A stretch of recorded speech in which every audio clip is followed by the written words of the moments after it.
সোনার পরীর জাদুর সোনার আমের ঘর। অনেকদিন আগের কথা। ঢোলকপুর নামের একটা গ্রামে ঈশিতা নামের একটা গরিব মেয়ে বাস করত। ঈশিতার বাবা মা কেউ ছিল না। ঈশিতা নদীর পাড়ের ছোট্ট একটা কুঁড়ে ঘর বানিয়ে সেখানেই থাকতো। ঈশিতা নদী থেকে শামুক ঝিনুক কুড়িয়ে আনতো, আর তারপর সেগুলোর মালা বানাতো, আর মালা বানিয়ে বাজারে বিক্রি করত। এতে যে কয় টাকা পেত তা দিয়ে ঈশিতার দুবেলার খাবার জোগাড় হয়ে যেত। কিন্তু ঈশিতার অনেক বড় স্বপ্ন ছিল, পড়ালেখা করে ডাক্তার হবে আর গরিব মানুষদেরকে সাহায্য করবে। তেমনই একদিন ঈশিতা নদীর পাড়ে ঝিনুক কুড়াচ্ছিল, আর ঝিনুক কুড়াতে কুড়াতে একটা বড় ঝিনুক পেয়ে গেল। আরে বাহ, এই ঝিনুকটা তো বেশ বড়। শুনেছি বড় ঝিনুকের পেটে মুক্তা থাকে। আমি কি তাহলে মুক্তা পাবো? দেখি তো এই ঝিনুকটাকে ভেঙে। তারপর ঈশিতা ঝিনুকটাকে ভাঙতে শুরু করলো, আর সত্যি সত্যি ঝিনুকটার মাঝে একটা মুক্তা কুড়িয়ে পেল। আরে বাহ, এটা দেখছি সত্যিকারের মুক্তা। এই মুক্তাটা যদি আমি বাজারে বিক্রি করি তাহলে তো অনেক টাকা পাবো। যাই, আমি বরং এই ঝিনুকের মুক্তাটাকে বাজারে বিক্রি করি। তারপর সেই মুক্তাটাকে ঈশিতা বাজারে বিক্রি করতে নিয়ে গেল, আর সেই মুক্তাটা ও 5,000 টাকায় বিক্রি করে দিল। দেখো মেয়ে, আমি তোমাকে 5,000 টাকায় দিতে পারবো। আর এই মুক্তার তো দাম হয় না। দেখুন আঙ্কেল, আমি স্কুলে পড়ি, তাই আমি জানি যে মুক্তার দাম কেমন হয়। এটা হচ্ছে আসল মুক্তা, তাই এটার দাম মোটো 5,000 টাকা না। তবে ঠিক আছে, আমি তো আর শহরে এটা বিক্রি করতে যেতে পারবো না, তাই আপনি আমাকে যে দাম দিচ্ছেন সেটাই ঠিক আছে। এই 5,000 টাকাও আমার অনেক উপকারে আসবে। তারপর ঈশিতা মুক্তা বিক্রির 5,000 টাকা নিয়ে বাসায় চলে এলো।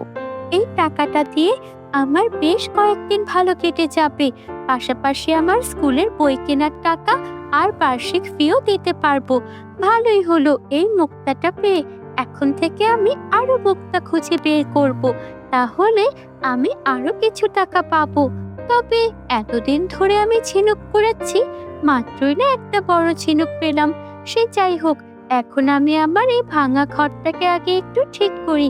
কিছু কাগজ কিনে আনতে হবে, আর তারপর ঘরটাকে ভালো করে সাজাতে হবে। এই ভেবে ঈশিতা বাজারের দিকে যেতে লাগলো কিছু পলিথিন কাগজ নিয়ে আসার জন্য, ওর ভাঙা ঘরটা মেরামত করবে বলে। এই বলে ঈশিতা যখন সামনের দিকে এগিয়ে যাচ্ছিল, তখন একটা বৃদ্ধ মানুষকে বাজারের পাশে বসে থাকতে দেখে।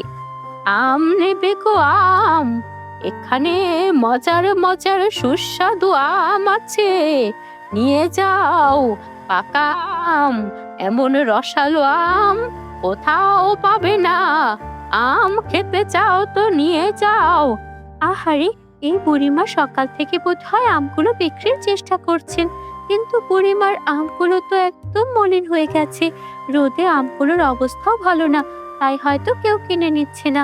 ও বুড়িমা, আপনার এই আমগুলো তো একদম চুপসে গেছে, এমন আম তো কেউ কিনবে না।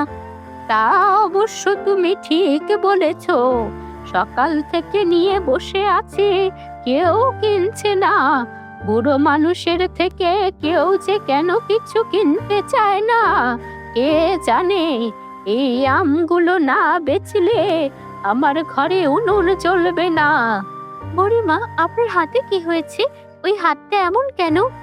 আর বলো না, আমার গাছের আম পাড়তে গেছিলাম, বড় ডালটা এসে হাতের ওপর পড়লো, আর হাতটা ভেঙে গেল।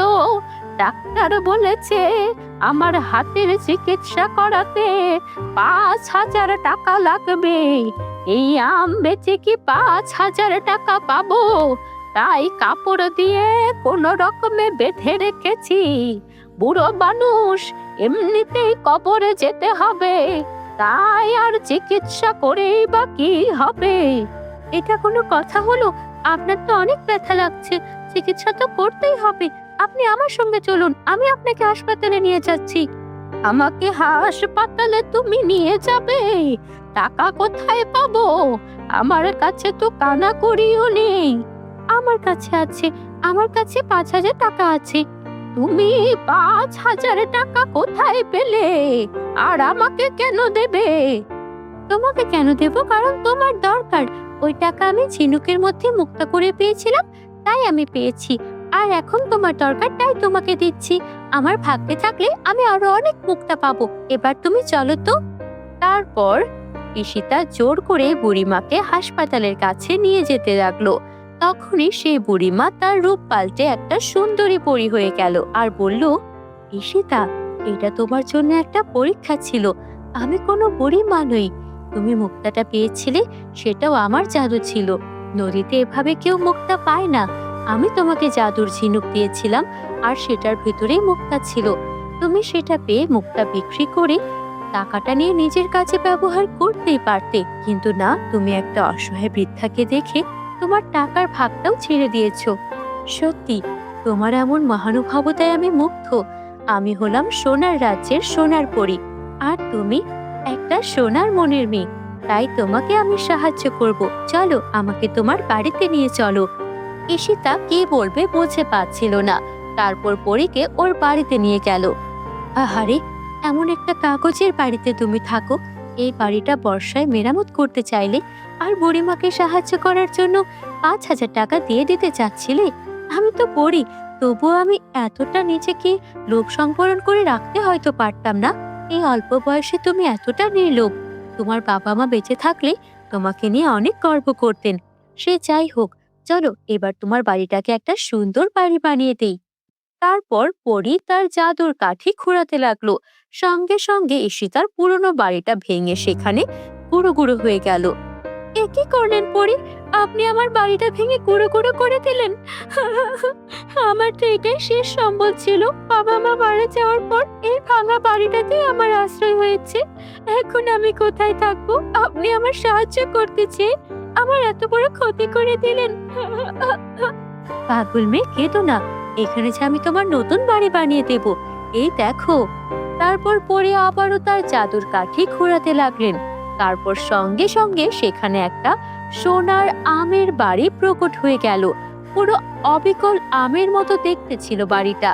ঈশিতা সেই ঘরের মধ্যে প্রবেশ করে দেখলো সেই বাড়িতে সব আছে, কি নেই সেখানে।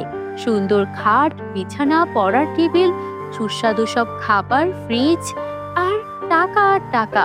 ও সবকিছু দেখে চমকে গেল আর দ্রুত ঘর থেকে বেরিয়ে এলো।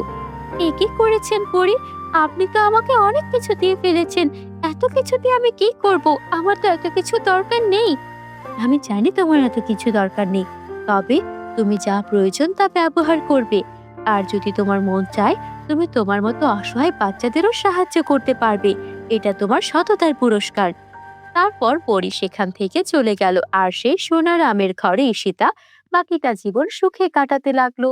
বন্ধুরা, আমাদের চ্যানেলে নতুন হলে আমাদের চ্যানেলটিকে সাবস্ক্রাইব করতে ভুলো না যেন। Bye bye.